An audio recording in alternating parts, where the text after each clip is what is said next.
Well, the whole Senate is somewhat sad today, and particularly the Republican conference, over the loss of our friend and colleague, Mike Enzi. He was a remarkable individual, smart, quiet, effective, the best kind of United States senator, and we look forward to honoring him further when we find the funeral arrangements are announced. With regard to where we are, we had an extensive discussion about infrastructure in our conference at lunch. But one thing we know beyond the infrastructure package is the reckless tax and spending spree is headed our way. And I can predict confidently again there'll be no Republican support for this. The country does not need this. In fact, we're playing Russian roulette with our economy by continuing to pour trillions of dollars into our economy. So that will be an extraordinary debate of enormous dimensions. I can't think of a single issue that underscores the difference between the two parties more than the reckless tax and spending spree that we'll be dealing with here in the next week or two. Let me just echo what the leader said about our colleague Senator Enzi, and I'm sure Senator Barrasso, you've heard him speak to this already, but he was the consummate professional. He was the kind of guy that what you see is what you get. There weren't any pretensions there. Hardworking, principled, and just as genuinely good a human being as they come. So a real loss for obviously his family, Wyoming, and his family here in the Senate and in our country.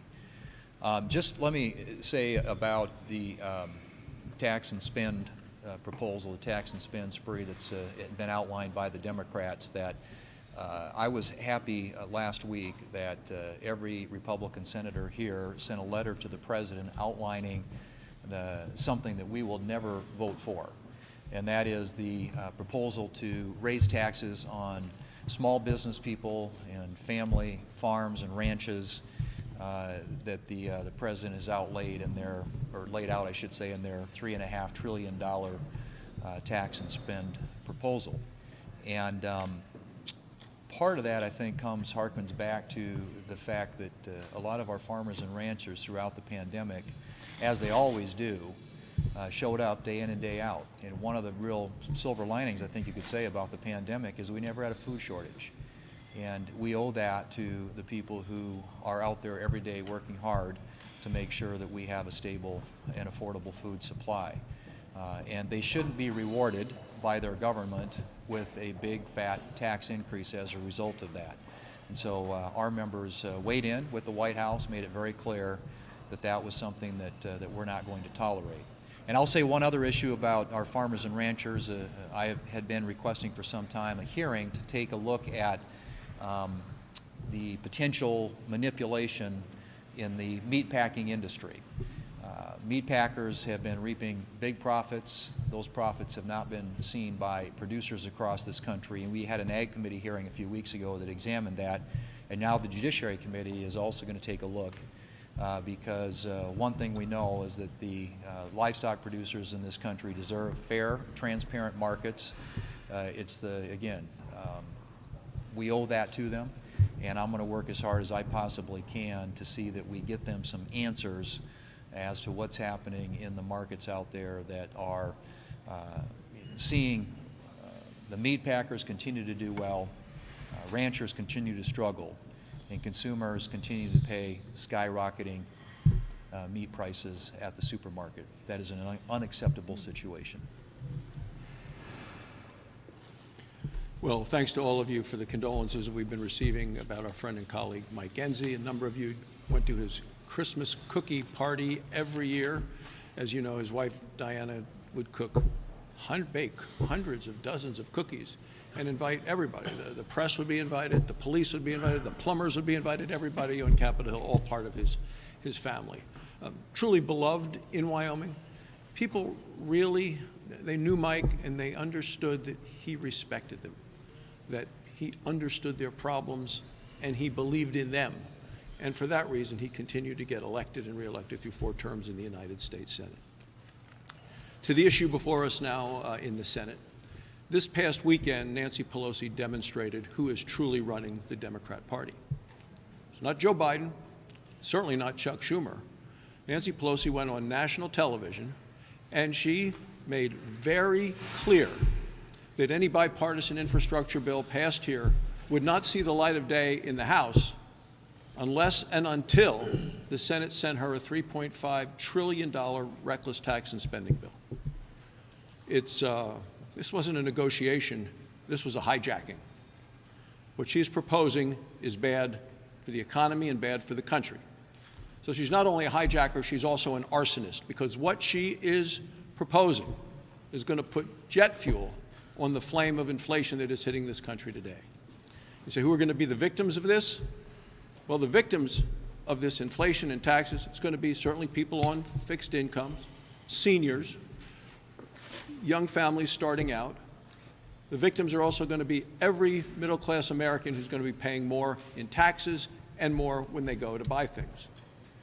I'm sure you've seen, if you fill up a vehicle, that you're paying $25 more for filling up your tank now than you were when Joe Biden took office. If you go to a weekly grocery shopping, you're paying about $25 more for groceries than you did when Joe Biden took office. That is what we're looking at. And it does seem the Democrats want to drag us back into the age of Jimmy Carter inflation. And you remember they talked about the misery index back then, the impact of the economy of these policies. So Nancy Pelosi has said basically there will not be a penny for roads, not a penny for bridges, not a penny for ports, not a penny for airports, unless and until the Senate passes increase in taxes and spending on the American people. There is not a single Republican in the House or the Senate who is going to support this tax and spending spree, which is clearly irresponsible. Well, COVID continues to be a problem, obviously. I think the Center for Disease Control is going to make some announcements on that later today. I hope that they'll be more forthcoming with information than we've had up till now during this pandemic. I don't know of any reason not to share the information that the Center for Disease Control has. For instance, a lot of talk about people who've been vaccinated but then got COVID-19, the Delta variant, or some other kind of COVID-19. If you share those facts and figures right, that shouldn't be a big shock. As I recall, one of the vaccines had an 85% or so effectiveness rate. Another one had a 95% effectiveness rate.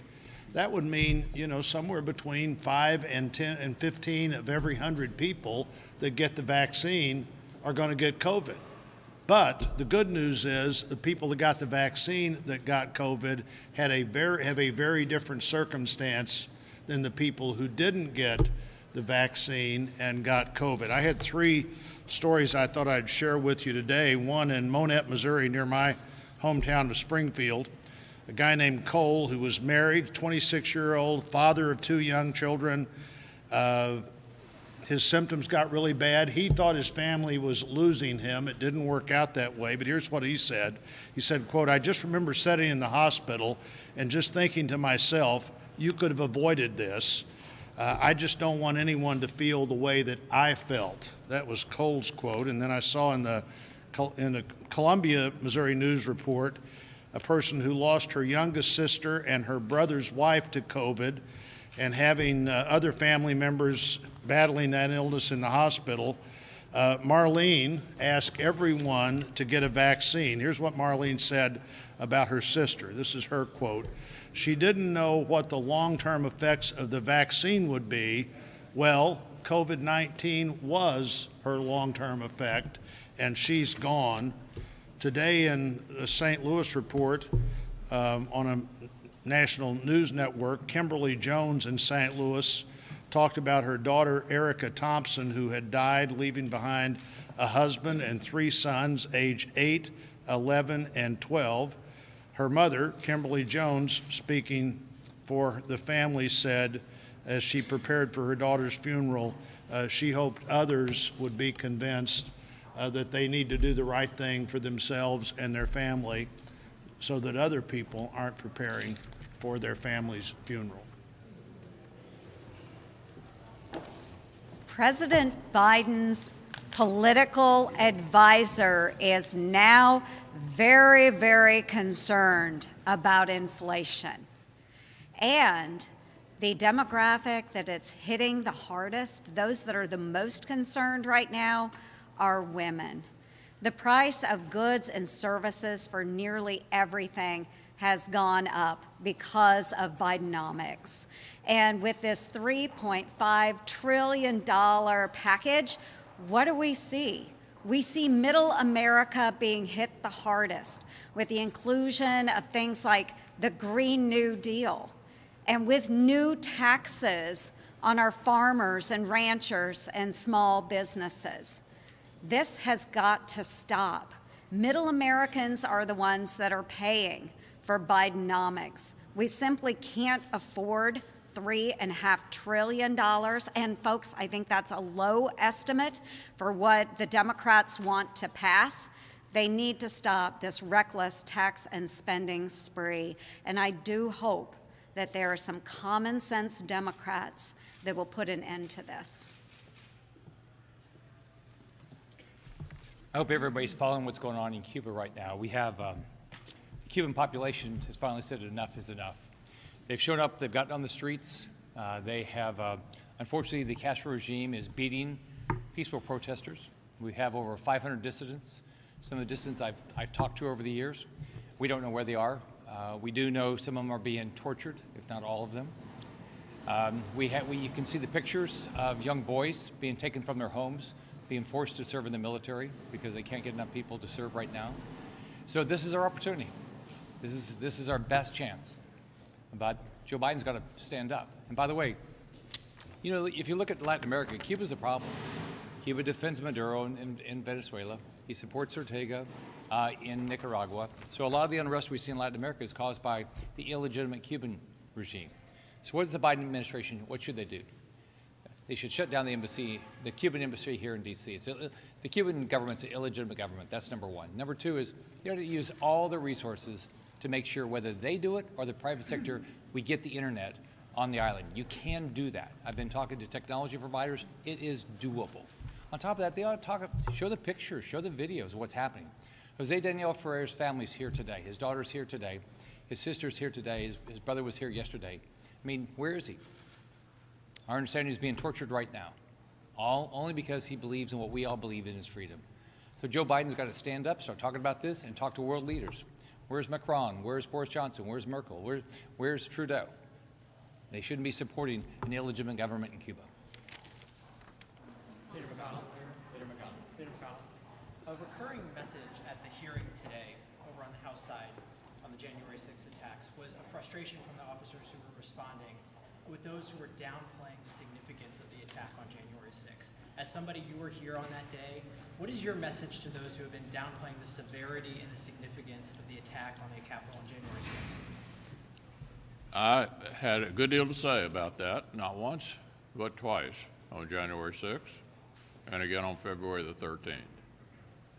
I don't see how I could have expressed myself more forthrightly than I did on that occasion, and I stand by everything I said on January 6th and February 13th. Why not, Peter McConnell? Did you watch any of the hearing today? No, I didn't. Why not? I was busy doing work. I serve in the Senate. Leader McConnell, Yeah. just before you, Democrats were here with masks on. I'm just wondering, all of you made the decision not to have them on. You can imagine, it's almost like the confusion that Americans are experiencing today. We don't know whether to wear them or not if we're vaccinated. Yeah. What should be done? And also, are you, if the CDC says vaccinated people should wear them, will you put yours back on? Well, this particular environment here in Capitol Hill is extremely well vaccinated. And we just got the report from CDC, and I think we'll all be thinking about the way forward. But it's pretty clear that if you're vaccinated, as Senator Blunt pointed out, your chances of having the disease are pretty small, and almost everybody in the Capitol complex is vaccinated. So this environment right here is pretty safe. But we'll have to see what the reaction is to their